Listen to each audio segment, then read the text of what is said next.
Ready to rock? Let's do it. Let's do it. What's going on, guys? Welcome back to the Odum and Andrea show. My name is Odum, and I'm joined by my lovely wife, Andrea, and this is our podcast, right? Yes, It's it our is. podcast where we talk about people that do some really cool and inspiring things.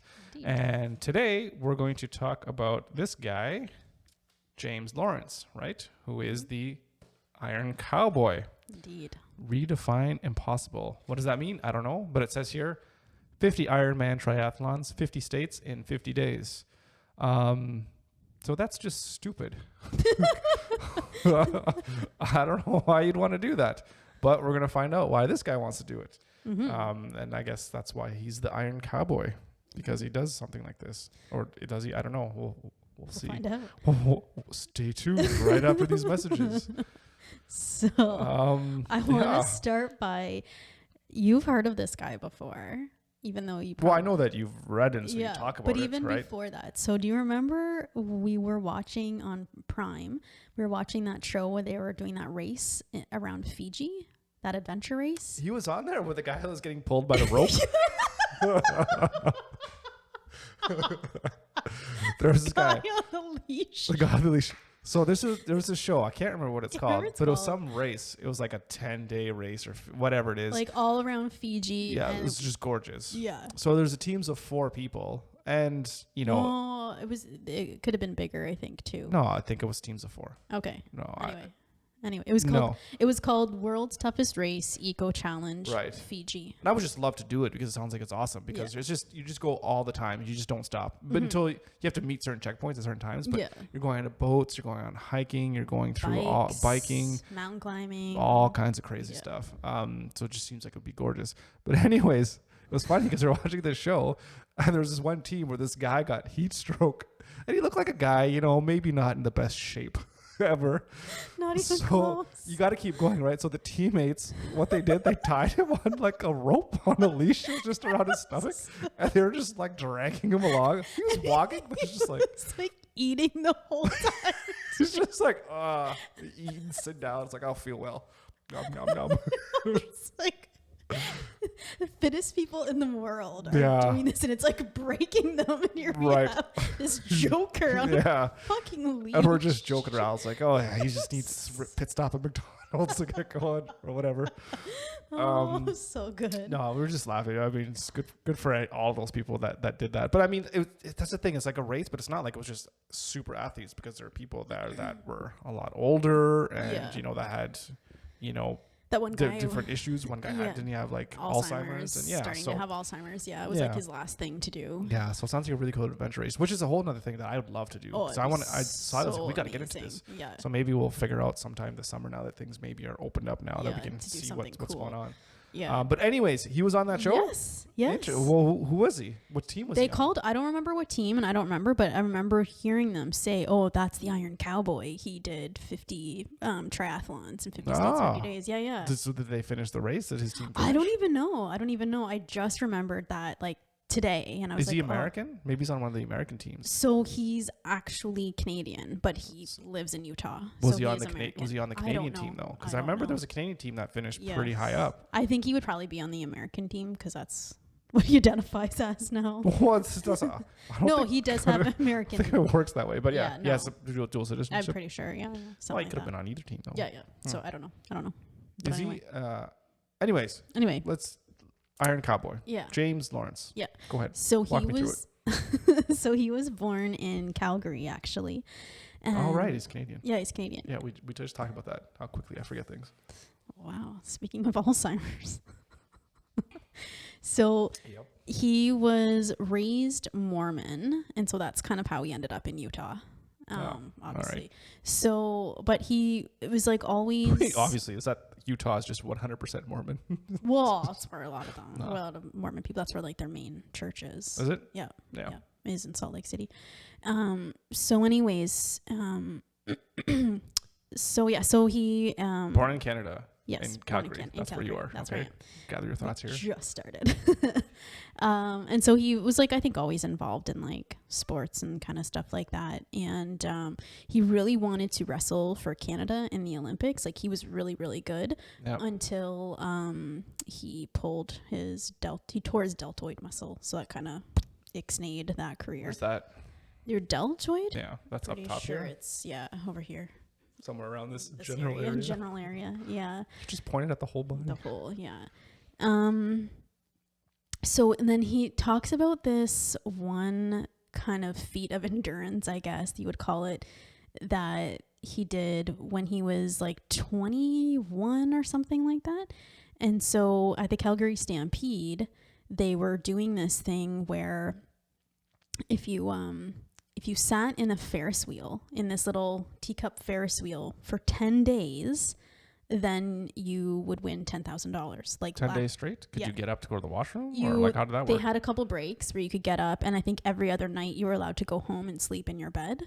Yeah. That sounds pretty easy. Yeah. Well, maybe not. You're not allowed to have like music, a book, anything. You just have to sit in this like... It wasn't just, it was like a big circle thing that you could sit in. Is the teacup actually spinning? So you have to like not throw up because you're on the ride? No, it's a big Ferris wheel just going around. So you have to sit in there while it goes around. That's what I mean. So it is running. Yeah. Okay. Yeah. Well, I thought you meant like spinning. Well, I don't know. When you said teacup, ones. so teacup and Ferris wheel are two completely different things. I know. The teacup ride is the one that makes you throw up. I meant like what they were in was shaped like one of those teacups. It was like a circle. So you're on a Ferris wheel. Just get it straight. So you're on a Ferris wheel. Yeah. So and he was just like, oh yeah, I'm totally gonna do it. So he like quit his job that he had and everything, and just $10,000 in the bank. Yeah. So and he's just young. So yeah. So he ends up sitting in there and like. Well, how many people tried? Was it open to as many people, or was there like a limit? No, it was 10. There was 10 people that it was open to. You had to like call into. It was like a radio show type thing that you had to call in and then win the chance to go and sit in the teacups. So 10 people won. No, 10 people won the chance. Yeah. Yeah, and then he was last man standing. So was it only the last man standing then that won, or did everyone who did it win the 10,000? No. He was the only one. You had to stay in there for 10 days straight. I know, I understand. No, there was only one prize. There was only one prize. Oh, so but like, what if 2 people did it for 10 days straight? I'm not sure. You know what I mean? Will it just keep going forever? I don't know. Okay. I think maybe if you want me to find the rules for it. Well, I'm just interested because if it was like everyone could do it, because it's like you're saying 10 days straight, or it's just last man standing. Like, was it last man standing then, or was it? No, just you had to do it for 10 days. Yeah. So he was the last man standing, is what I said. Yeah. Okay. Right. Yeah. It's okay. You're not understanding what. So you had to do it for 10 days. Yeah. But yet it was a competition against other people, so you just had to outlast too, right? Yes, but if you didn't make it to 10 days, it doesn't matter. Right. So if everyone quit after 2 days, nobody and wins. You're the last guy, nobody would win. Yeah, so it's outlast everybody for and get to 10 days. Yeah. Okay. Yeah. Unless there's a tie, then you just would have just kept going. Yeah. All right. So the person that came in second, when did they quit? I'm not sure. And I think it wasn't necessarily that they quit. It was like a technicality for one of the rules. And he recognized it and pointed it out that they did something. Because it was something where you had to wear what you had on and you couldn't take it off. And so this person had like a jacket or something on and they took it off because they were getting hot. And then that's how one of the reasons why. So that weird. that was one. But anyway. So you have to figure out how you're going to dress and all that kind of strategy depending on the weather and all that kind of stuff. Exactly. Anyway, so he wins this. So I just thought it was an interesting story in terms of like mental endurance in a way. I guess. Because all you have to do is sit there. That's boring. You just sit there. It's boring as hell. Yeah. It's like being locked in a cell. Yeah. Nothing but your thoughts. Exactly. My thoughts are going to some deep, dark places. That's why I don't meditate. So basically, but I guess that just proves at an early age that he probably has some really good mental resilience, which I think you're going to need when you're trying to do something like this. So fast forward, he eventually moves to Utah and he gets married, and him and his wife have 5 kids, 4 girls and a boy. You're really fast tracking the story. I know, sorry. So he was a kid, he did a teacup ride, and then he had 5 kids. Okay. So he ends up, he's managing like a golf department at a sporting store in Utah. And so his wife signs them up to do this like 4K like turkey trot kind of Thanksgiving, 4 mile turkey trot, like Thanksgiving. What's a turkey trot? It's like a Thanksgiving race. They call it a turkey trot. But it's just a running. It's just like a running Okay, race. I thought it was like you would get your legs tied together and you have to like run like a turkey somehow, whatever that means. I know. So he's like, oh yeah, it'll be fine. Like 4 miles is no problem. He like, it's like the dies. worst thing ever. Yeah. But because he's not a runner or he's never run before. Yeah. Well, it's hard the first time. It's hard, but yeah. So then, and his wife's like disgusted with him. She's just like, what's wrong with you? You can't run 4 miles. Like this is a problem. Literally, I'm calling my divorce lawyer. Yeah. So then this is over right now. So then she signs them up for a marathon in like a few months. So, and forces him to like do that. And it's interesting. What is the dynamics of this? I don't know. Forces him to run. She's one of these like very assertive people and very like no nonsense. I think with 5 kids, you kind of have to be no nonsense, but she's just very assertive and like really strong I know. personality. I'm just joking around here. But he says like during that race, he said, no matter how extreme my suffering became, it was only suffering. The pain and fatigue I felt made me want to stop, but I recognized at every step that I didn't have to stop. So I took one more step and asked myself again, can I take one more? Small steps add up. So, and I think that's was the he point. Walking this whole thing? No, Thinking that, having that thought every step? No, he was running. Yeah. So, but what I think is That's interesting crazy. is it's really similar to the Mission Possible guy with, when he was walking through the Gobi Desert and he's just like one more step, one more step. And that's as far as sometimes you can do as long as you just break up your task into the smallest possible chunks. And then it becomes more manageable that way instead of trying to, I got to run, 40 miles. It's like, okay, well, I just got to run 100 meters. Yeah, exactly. And then we'll reevaluate from there. Yeah, exactly. So then in 2000... Is that what it is? Is that the secret of like mental toughness? It's just... I think for some people, just breaking it down and only having little wins. Yeah, and I think just only thinking so far, like only... Yeah. It was really interesting. I listened to Ryan Hall on Peter Attia's podcast, and Ryan Hall's a really famous American marathoner. He's a really great runner, and he wrote a book called Run the Mile You're In. So I think it's all about like just focusing on what you need to focus on and not thinking about... too far ahead. We need to talk. We need to do David Goggins' book because I think he's probably the master of mastering your mind. Yeah, exactly. Yep. So in 2007, this is horrible timing for him. He gets his mortgage lender license. Oh, right before. Yeah. Right. Yeah. But his wife's whole family is in like the real estate business. So it kind of made sense. They didn't have a mortgage lender. So it was like, I'm going to become a broker basically. Right? Yeah. Mortgage broker. Yeah. Yeah, exactly. In Utah, still in Utah? Yeah, still in Utah. Yeah. So he like builds it up, like the business does really well, and he opens from 2007 to so he had like 5 loan officers and 3 processors working under him. But then of course the bubble bursts. But that didn't last for forever. No, but he hated it. Like he says, just not doing what he's supposed to be doing. Exactly. And I'm just gonna get to it here. He says, I hated being a mortgage lender. It combined all the things I most despised: numbers, paperwork, offices, and sitting still. I know. I totally relate. You could have written that sentence. Yeah, because why? Yeah. Yeah, I don't know. I don't want to think about that. Yeah, but it's really interesting too, because he said, worse, I spent way too much time doing it 60 hours a week away from Sonny. That's his wife and the kids. Yep. On top of that, it was an utterly thankless job. I could put together the juiciest deal ever for a client, and he would still assume I was ripping him off. I had no control because success depended not on skill or hard work, but the health of the economy. So again, it's like that not being able to control your destiny, basically. Yeah, I don't know.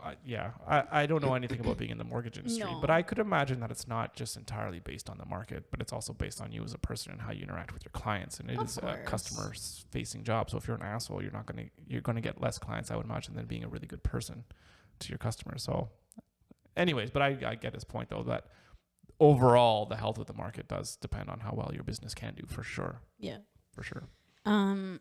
So they eventually had to declare bankruptcy, and like financially it was really, really difficult. Well, because was he the breadwinner then, and she wasn't working at all? Because you said they were all in the real estate. She wasn't even a broker at all, or a real estate agent. No, she wasn't. She was just at home with the kids. Okay. You have 5 kids, like yeah. So so they declared bankruptcy, and they just did 2008, 2009. I'm not sure what year it was. Yeah, but he just basically did like whatever odd jobs they could do to make money, they would do. Their cars were repossessed. They were on food stamps. Well, that's interesting though, because if you're declaring bankruptcy, some assets you do get to keep. I guess it depends on if it if you're in the real estate business and you're like, I got to drive the BMW to look successful, then I could see that they'd repossess that so that they can pay off as much of the loans or whatever. But because if you get declared bankruptcy, it doesn't mean they take everything away from you and you're living in a box, and you still get to keep your basic necessities. Yeah. Like your car and stuff. But anyways. Yeah. So he kind of gets hooked on triathlons, like after, like while he's doing these odd jobs or whatever. And so he does a lot of training. He does like a lot of different marathons and started doing triathlons. And he ends up getting a job working with like a charity. I forget what the charity is. But the one that he ends up doing the triathlons for it builds dams and wells in Kenya. So he would do triathlons, but like raise money and like help to raise money for these dams and stuff. So, and I think that was the charity that he was working for at the time. Okay. So he knows like he's not going to win any of them, like in terms of like speed and that sort of thing. Right. But he wants to do something else to distinguish himself. And so he decides like he's just going to set some world records, just casually set some Guinness World Book of Records. So how old is he at this time? I'm not sure how old he is. I think he's like in his 30s at this point. So let me just so so probably like late 20s. Late 20s, early 30s. Yeah. So, he's a mortgage broker or whatever. Economy goes to shit. They go bankrupt, and then he's just working whatever job. So they're still basically poor this whole time, but he's just staying in shape and running marathons for charity. Yeah. Like as in he's just getting people to just, hey guys, I'm running. Do you want to donate money to my run? Yeah, exactly. It's going to this cause that I just happen to be volunteering for. I think so. Yeah. All right. And so he sets a Guinness World Record in 2010 for the most half iron distance triathlons in a year. So that record was 22. Half distance. And is that something he specifically set out? He's like, oh, look, so I've seen that people have done 22, what's like half triathlons or something, he said, in a year? Yeah, half iron distance triathlons. Half iron distance, so like half Ironmans. Yeah. Right, so he's like, I'm going to do... So he does that in 2010, and then in 2012, he sets the record for the most full Ironmans in a year, and that was 30. Right. And you're saying he's not beating anything on speed. He's just doing... He's the most. Yeah. Yeah. The 30, that's like 2 point something a month. Mm-hmm. Yeah. And so he's traveling like all around. Because these are legit Ironmans, right? Because like for Guinness, you probably have to actually like register and like finish the race. Yes, exactly. Yep. It has to be like a measured. Right. How long does it take him to do an Ironman? I'm not sure. So I get the swim would be like a couple hours. The bike would be probably like 4-ish hours, and then the run would probably be like 4 or 5 hours as well. So you're looking at probably like average 12 hours for the whole thing. Would be my guess. Yeah. So that's a lot. Yeah. You don't know. That adding didn't work at all. What? Well, yeah, you said 5 plus 4 plus 2, right? Yeah. Yeah. That's 11, right? 9, 10, 11. Yeah. Yeah. Okay, sorry. I thought that was good. Sorry, I thought you, for whatever reason, I thought it was 8. My math is good, obviously. Anyways. Yeah. So sorry, for an Ironman too, that's like a full marathon, a full like 160 kilometer bike, and then like a 2 point something mile swim. Yeah. Just to put that out there. So it's a lot. It's a lot. So where the Iron Cowboy thing comes in is he ends up going to British Columbia to do a triathlon with a friend, and his friend is an actual cowboy, and so they were both going to wear cowboy hats on their runs. What is an actual cowboy? Have you seen Yellowstone? No, actually I haven't. So I don't know. You should watch it. That's the definition of cowboy. Watch Yellowstone. All right. Are you aware of Kevin Costner? I know who he is. Anyway. He's the general manager of the Cleveland Browns on draft day. It's a great movie, by the way. Really Actually, it's not a great movie, but I love that movie. Fun. Yeah, it's so fun. Good. It's unrealistic, but so his friend backs out at the last minute. I don't know why. It doesn't matter. But he keeps wearing his cowboy hat, and he's still gonna wear his cowboy hat during the race. Yeah, and his family loves it because while he's swimming too. Well, no, I don't think so. Yeah, but it'd be fun. And obviously, it was just for the marathon because you can't wear it when you're obviously have a bike helmet on. So that's where the Iron Cowboy came from. His family loved it because he was easy to pick out of the crowd. Right, exactly. Right? Well, there's Jimmy. Yeah. Well, his name's not Jimmy. James. Yeah. I've made up a name for him. So he's doing all of these things. They're still struggling in terms of money. Yeah, where's he getting all the money to buy into these? Because isn't that expensive to go into an Ironman, right? And then you gotta fly there because he's probably flying all over. Yeah, how's he affording this on? So he did get sponsors. He definitely got sponsors. Kind of like Adidas, Nike kind of sponsors, not or like whatever. Those. But like I think from companies sponsors. Yeah, exactly. Yeah. So he does this one triathlon in Arizona. And he pulls this one boy who's 15 years old and he has cerebral palsy. So he can't, so I think he's not mobile, so he can't walk or run or anything like that. And I also don't think he could speak at all. So he pulls him in like a little sled thing on the, in the water. He pulls him and like swims with him and does the same thing with the bike and then on the run as well. Kind of like with the chariot like we had. Right. So he says, what's really interesting is it kind of gave him, like a kick in the butt. Like, so he did a whole Ironman pulling with someone? This guy. Yeah. But it was really, and I thought it was really incredible because it's like that kid could still have, the experience. And he talks a lot about it and it really touched me. He said, what does he say? An unemployed beginner triathlete can't make a new career out of setting triathlon world records unless he takes the first step anyway and keeps on taking the next step. At some point in life, every person dreams of doing something that seems impossible. For the most part, each of us is on our own to discover that it is possible if we only believe and we just don't quit.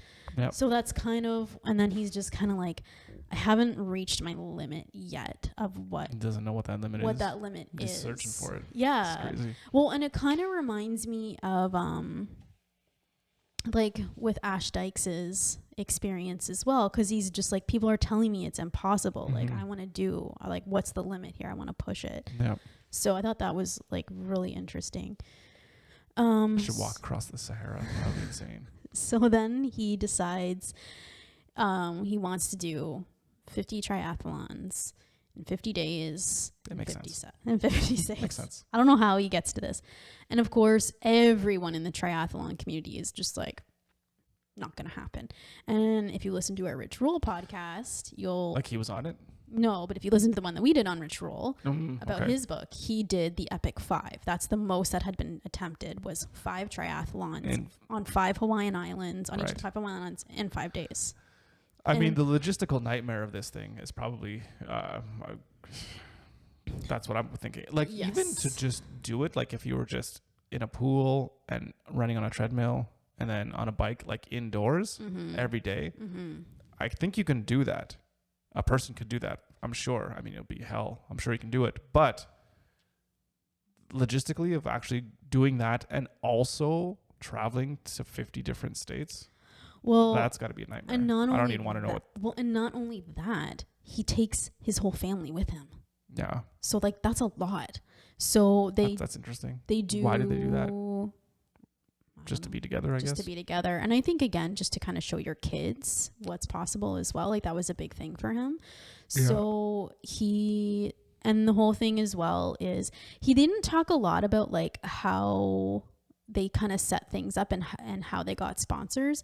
But it sounds like they must have like reached out to people in each states, and they had kind of like ambassadors for them in each state that kind of, he had a place to stay. Like he would stay like up like a kind of like a headquarters kind of thing, and like this is the route that you're gonna do, and this is bring food and get people to come out, because they ended up getting an RV and just driving the RV around, and then so he could sleep in there sometimes if they were driving to the next state, and then the kids obviously would stay there as well, and so it was just like a mobile stuff for him. Well, that's tough because I mean, like driving from state to state could be like, if you're in a big state like California or Texas, like you're talking about who knows how many hours and hours of driving just to get to your next spot. Yeah. So, and as we already established, a triathlon takes like maybe 12 hours. And I could imagine the more you do it, it's going to take longer, like 12, 16, 18 hours. Yeah.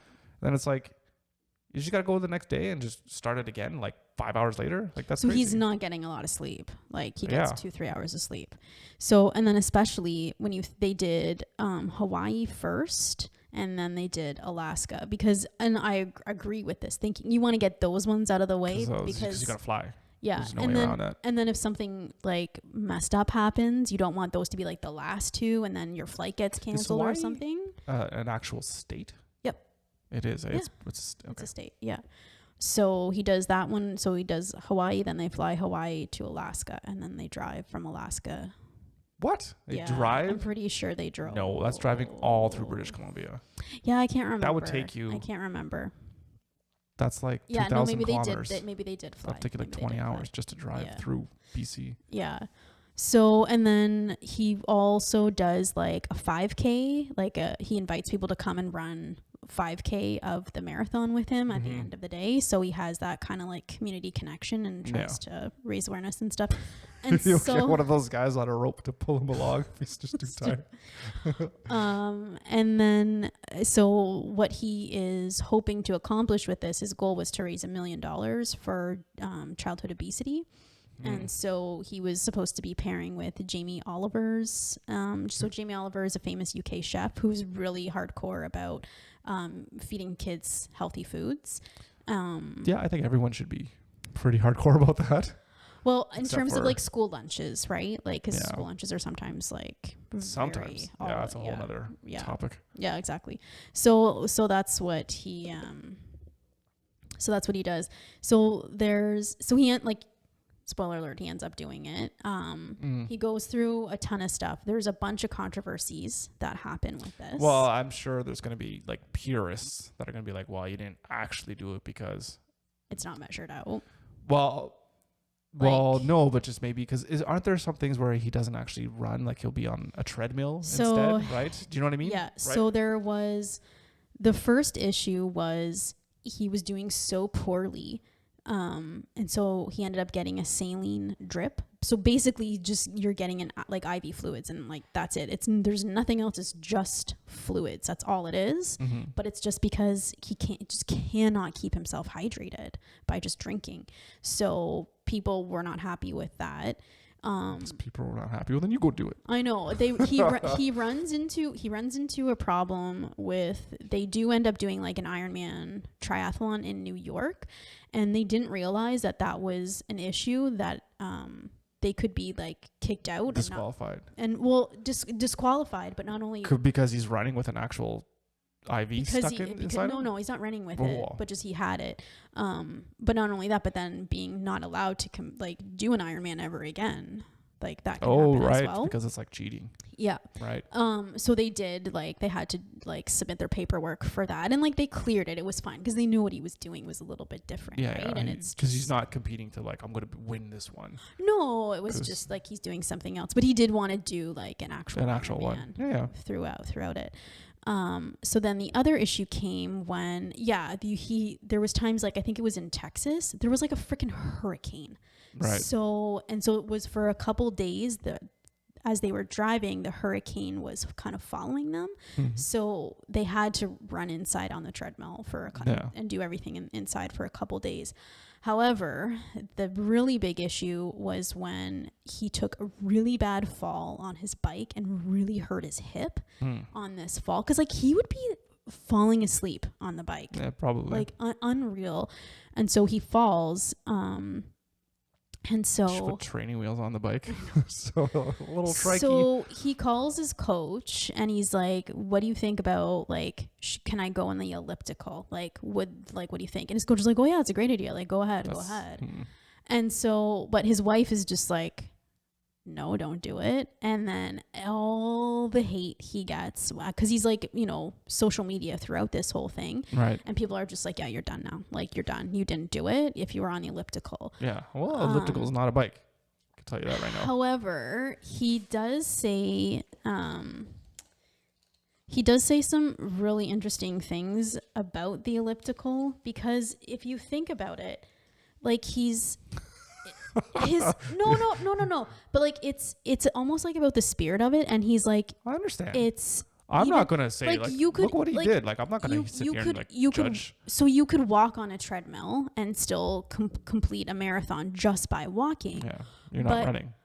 Yeah, but he chose to do the elliptical because it's closer to running than walking is, and his heart rate was going faster than if he had been walking. So he's still working just as hard. Sorry, you're saying he's not doing the elliptical other than running. He's doing the elliptical instead of biking. No, instead of running. Oh, you said bike. Oh, sorry. Yeah, I sorry. misspoke. You said bike. No, right. sorry. Oh, okay, sorry. No, it was right. Okay, sorry. No, he was in a bike crash that hurt his hip, and so to alleviate that pain, instead of walking, go on the elliptical and do the elliptical. So in his argument it was actually harder in a way. Yeah. Well, yeah, it's whatever. If you're a purist, it's like, well, you're not running or walking, so you're out. But in spirit, it's not about official this. It's like I equivalent steps and whatever of work, and maybe it's even, like you said, maybe it's even harder because elliptical is more like climbing steps than it is, you know, taking steps. So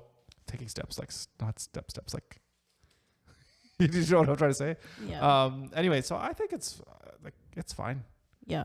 You know, go all these people that are bashing on or hating on him, go ahead and you do it then, since it's so easy. And that's basically what he's saying. He said, I hadn't used the elliptical machine out of necessity. I'd used it because it seemed to me that running on an elliptical machine at 116 beats per minute was more in the spirit of my quest at that moment than the alternative of walking on a treadmill or outdoors at 96 beats per minute. It certainly wasn't easier. It was just safer.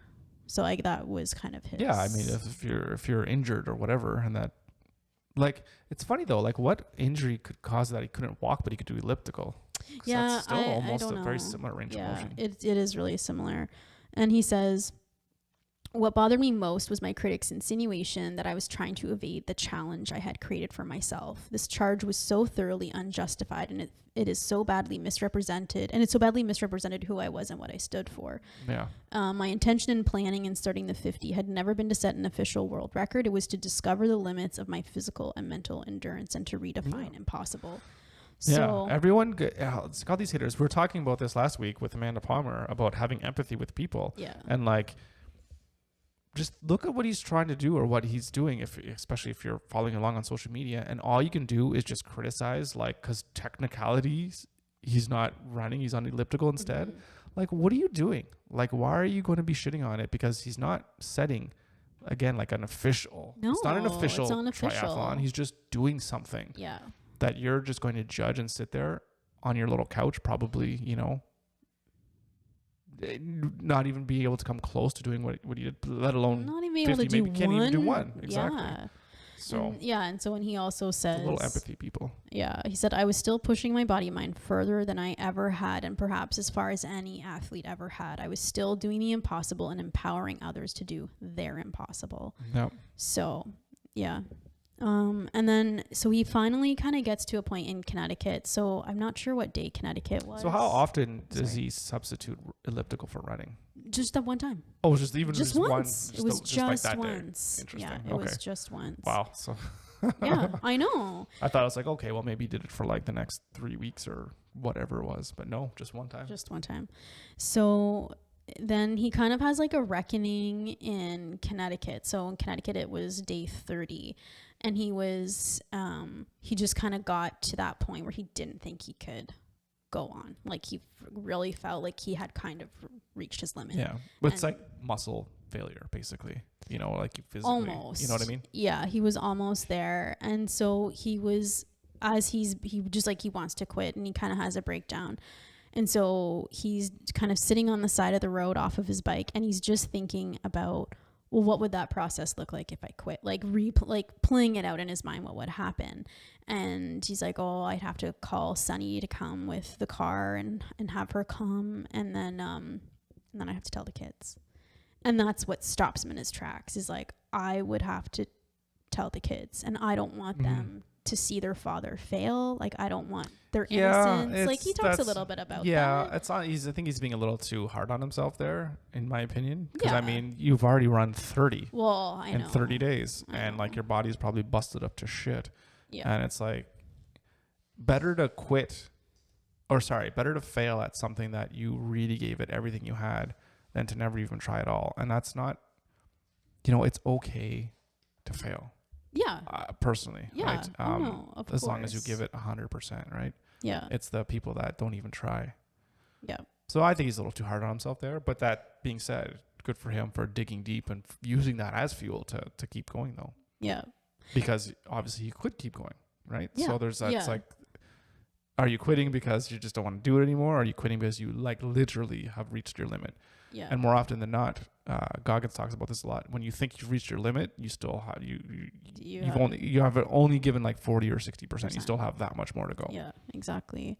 And so he kind of starts, like the chapter that this happens in is called I Am the Iron Cowboy. And that's when it's like he almost changes like his whole like attitude and dynamic, and he like becomes this like superhero that is like the Iron Cowboy, right? Like right at this day 30, whatever. And so he says this mantra goes through his head: I am a robot, I feel no pain, I am a machine, I fear nothing, I am a beast, a monster, a superhero, I am the Iron Cowboy. And just like kind of goes through, and then he says probably had this huge burst of adrenaline or whatever go through and just like I just run through a wall now.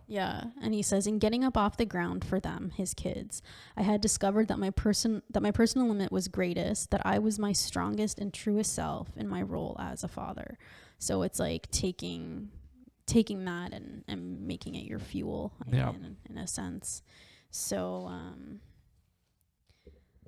and what was the other one I wanted to say? Well, and he was talking too about it's more about like the journey. It wasn't necessarily like that last race, but it was about that whole journey and how they went through it together. And it wasn't just him, like it was the people that he met along the way. Because like when the people would come out and run with him, he's hearing stories of how these people have taken their lives back. Like, one guy lost like 100 pounds, and it was just like all of these stories all the time of people overcoming and taking control of their health.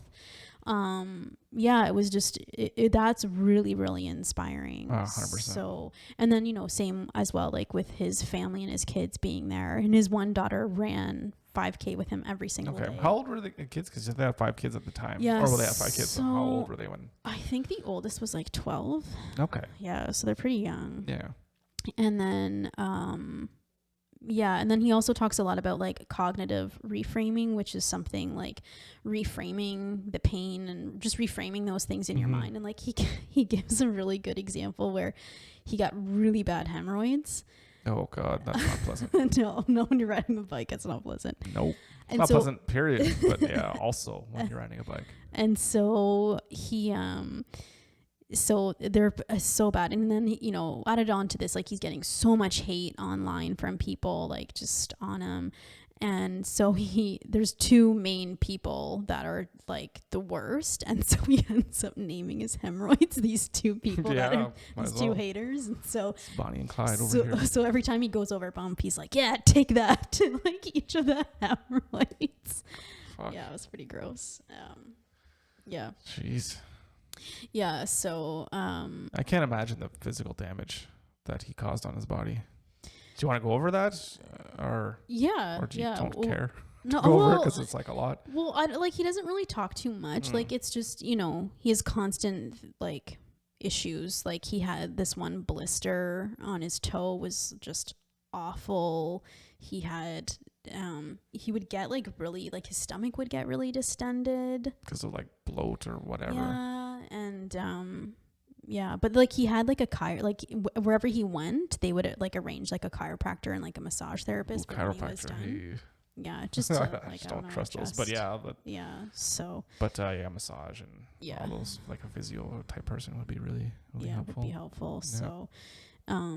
So yeah, but I just like, and he was on Rich Roll recently, I think in the fall it was, and just like it's just like you have this like capacity for enduring pain and suffering, like you just have this capacity for it and this willingness to go through it to show people what is possible. Yeah. And the one really awesome thing I like about him too, so they filmed the whole thing while he was doing it, and so it's a documentary called The Iron Cowboy on Prime. I'm sure you can get it at other places as well.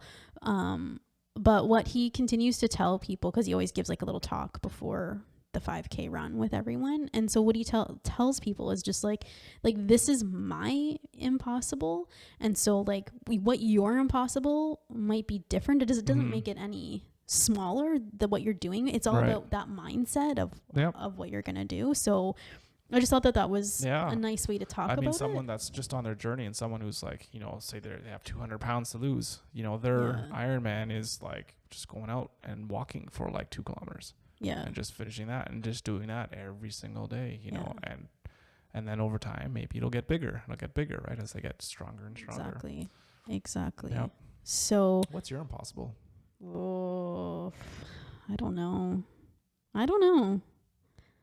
It's interesting to think about. Like it's interesting to think about like what like I think we should doing that. I think we should sit down, you and I, and figure out what our impossible is. Yeah. And do it. Yeah. Definitely some type of physical feat. You know, I'm not doing anything like that because I just don't want to. But that being said, you know, adventure racing or again, and just even doing an actual Ironman. Oh yeah. Or even starting with a mini one. That's like, you know, like a quarter of each. Yeah. You know, start there. Well, and even like I thought it was not going to be impossible, but like really unpleasant when I started my sprint running. And so because I do that once a week. Is I do 10 minutes of sprints, like 1 minute on, 1 minute off. Yep. And I was like, oh, this is going to be horrible. But then when you like accomplish it and you've struggled and it's something so hard, like through on the other side. I was like walking over to get my little towel to wipe down the treadmill. I was just like, oh yeah, did it. And like, look at me. Yeah. Like I kind of was. Cause you just feel so good that you accomplished something that you didn't think you could do. And even though like I knew I could do it, but I just knew it was going to suck. Yeah. We're talking about running for 10 minutes here. This guy's talking about doing 50 Ironmans in 50 states, and you're like, well, yeah. Guess what I did? I fucking ran sprints for 10 minutes. But even then, it was only a minute, and then it was a minute of walking. Wow. Yeah, you're showing him. But again, that was like my impossible. I think you can come up with something a little bit more impossible than that. Yeah. So. Yeah. And then, then the next thing. So this was in 2015 when he did this, and so then 2021 I think it was in March he started, March or May, I can't remember. He ended up doing 100 in 100 days. But is he staying stationary this time? Yes, because it was during pandemic, right? Right. So he would do the same. So he's done that. He told everyone he was going to do 100, and then he surprised everybody and did 101. Oh, he did the next one. Yeah.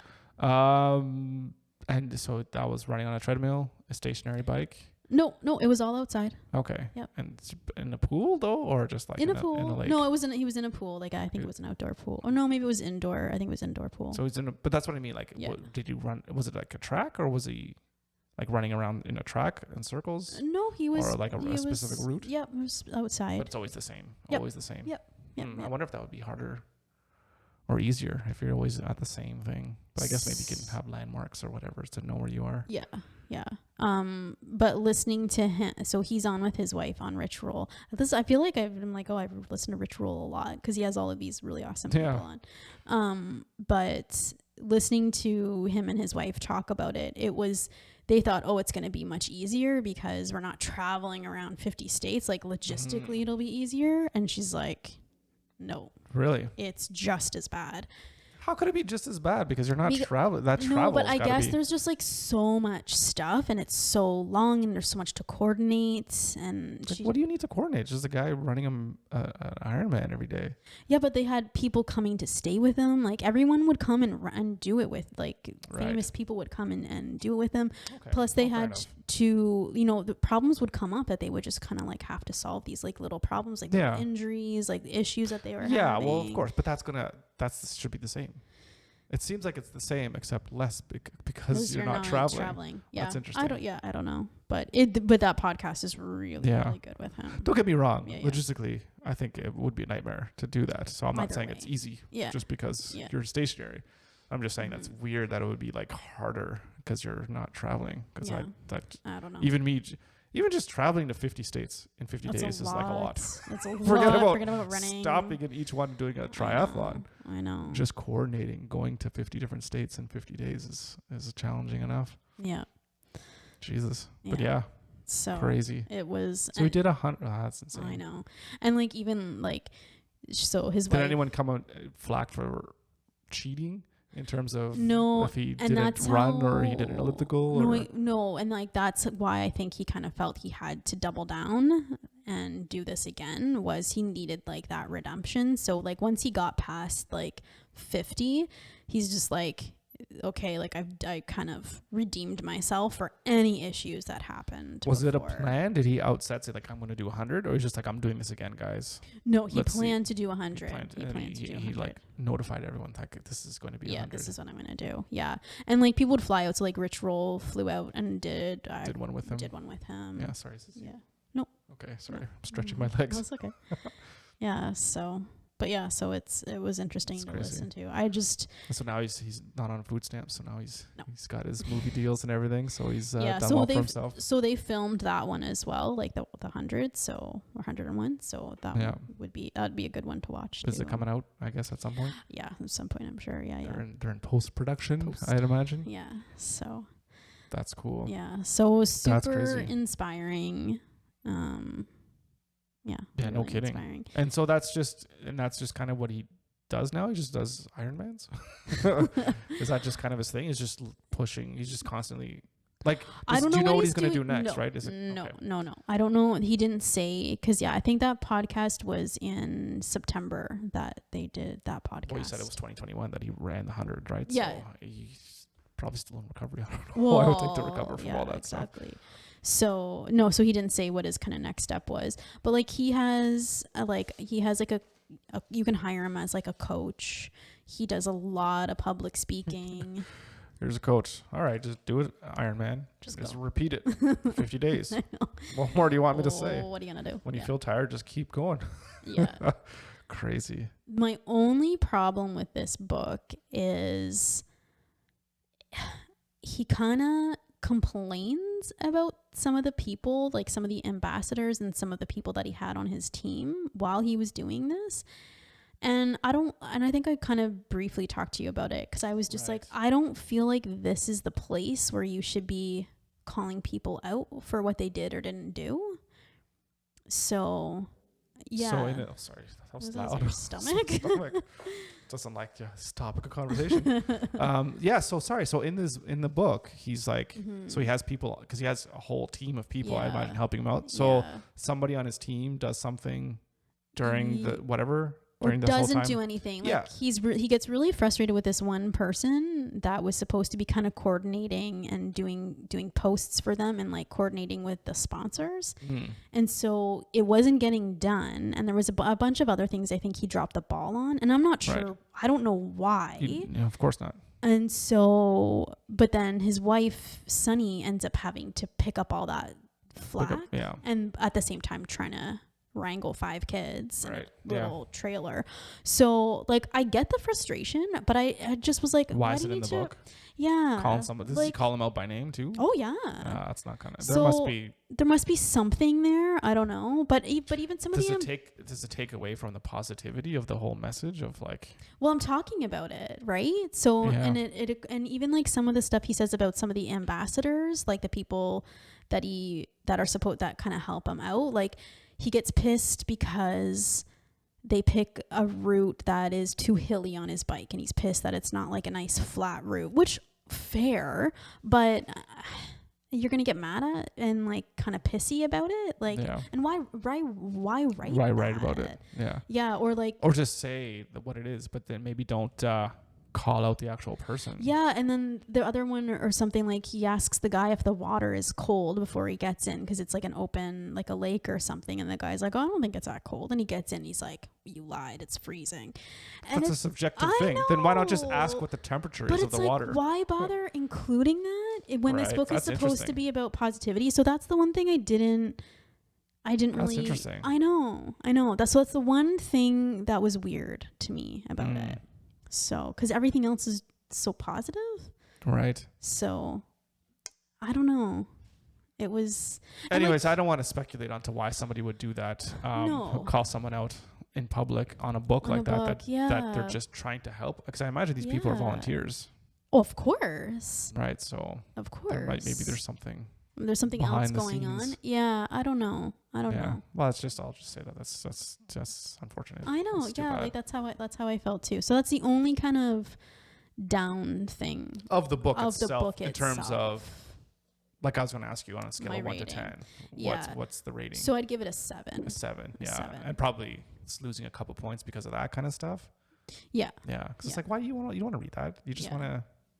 Or just, even if you do talk, you can talk about the negative stuff, but don't talk about it as if like, oh, well, it's this guy's fault. Yeah. It's like a lot of the things that we read personally, like we read a lot of Simon Sinek. I don't know how to pronounce it, but I think one of his books is like Leaders Eat Last. Yes. And he really talks about leadership, and Jocko really talks about this.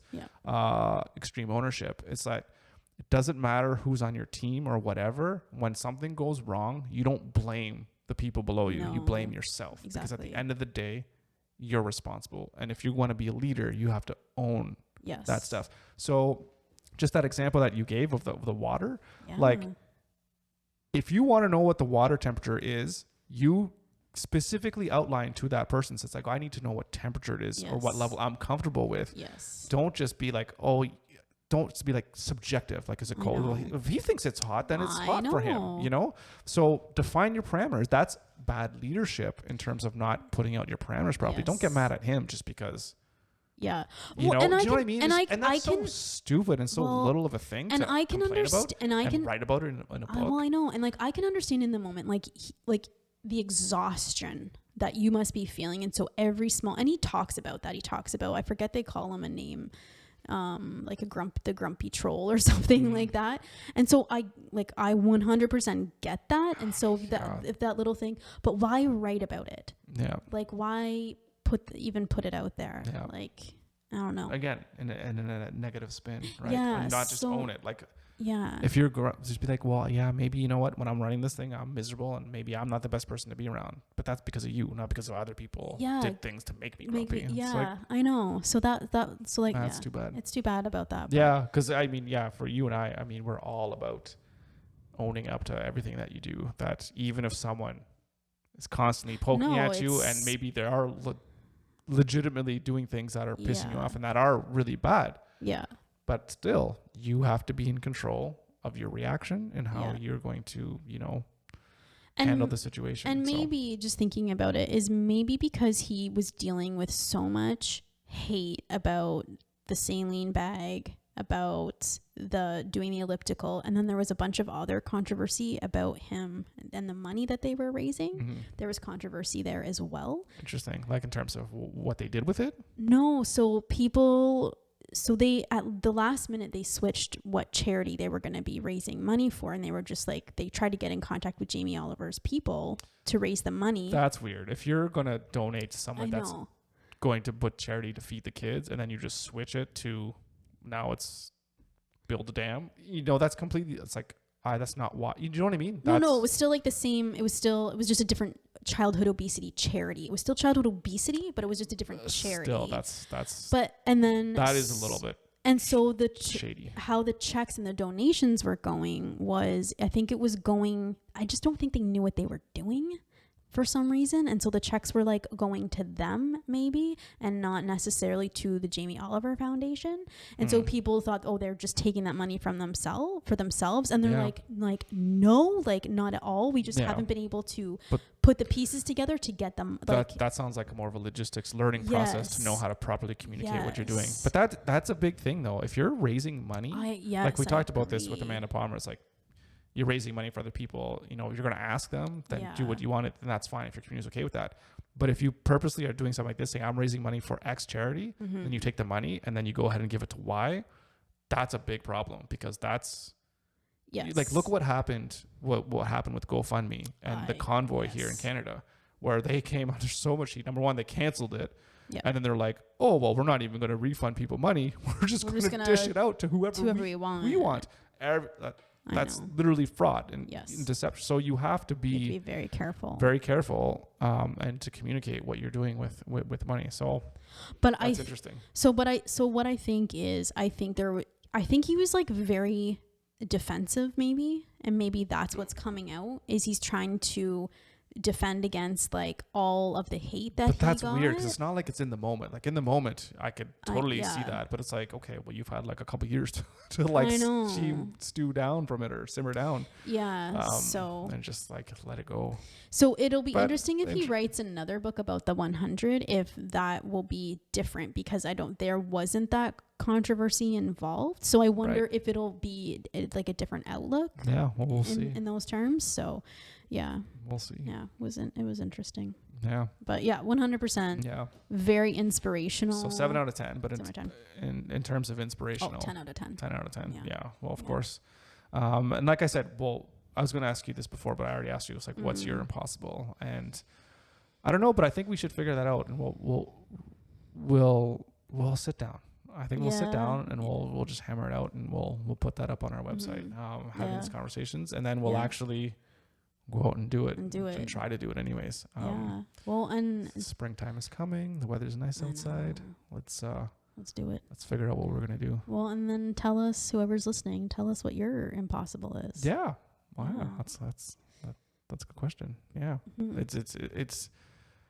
It'll be interesting to know. It is interesting to know, like you said, what other people's impossible are, and it's completely different. Some people, it might not even be a physical thing. Like my impossible thing might be asking for help, repairing a relationship with an estranged family member. Absolutely. Getting my dream job, getting that job I want, or going off on my own to do whatever it is that you want, right? Or I want to be an artist or a musician or whatever it is. Build my own house. You know what? It could be anything, right? It doesn't have to be an always physical thing. I think we always, because we relate to that quite a bit, because we like to be active and we like to do things fitness wise. Yeah.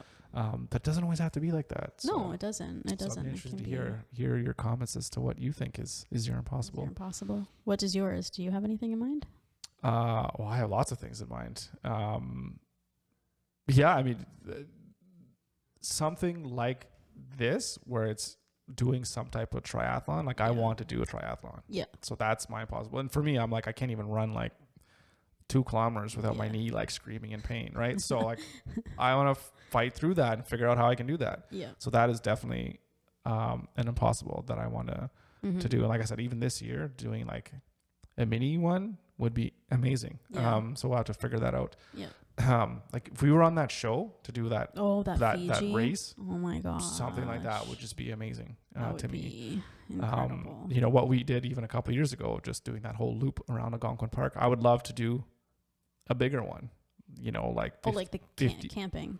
Yeah. We did camping. We did like 10 days backcountry. Yeah. You know, to do something like that, but maybe do it a little bit more where like you're going every day, you're going and maybe trekking across all of Algonquin Park or whatever. It's exhausting. Yeah.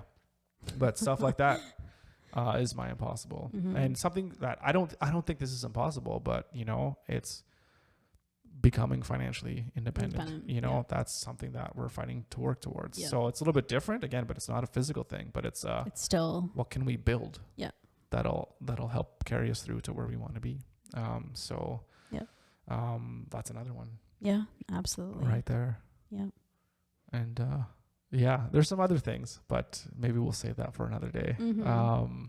Because I can think of a couple. Those will come out in due time. I do think as we move along here on our Odum and Andrea journey, I guess you can say. Cool. Yeah. So that's really good. Awesome. Too bad about that thing at the end, but nevertheless, an amazing story. And I'm looking at this picture in his face now. He does look like one of the American teams. I think, was he on the team with the veterans? Oh, could be. Yeah, I feel like I don't know if they finished. We'll have to watch the first one again. Just to see which team it was on. Yeah, because that's interesting. Yeah, I can see our good buddy again. Fucking leash. Please, if we do a triathlon together, do not put me on a leash. Well, if I need you to keep up, you're going on the leash. We ain't stopping. Can't stop. Oh, and it wasn't even like any type of good rope. It was just like some random frayed rope. Yeah, well, there's no official rope of you're in a race and you have to drag your teammate. There's can I go to mech? Can I get the leash? Can I get my teammate is lagging behind rope, please? It's like a rock climbing rope or something. Maybe that's what it was. Maybe it was like a rock climbing rope. Oh my gosh, it's so funny. Funny. That was crazy. Yeah. So with that, Chris Pie 5. Thank you so much for watching. Thank you for listening.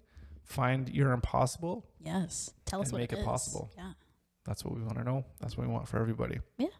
So with that, I think I already said thanks for listening. Thanks for watching. Did I? You did. Check us out at odumandandrea.com. And we'll see you next time. Sounds good. Bye.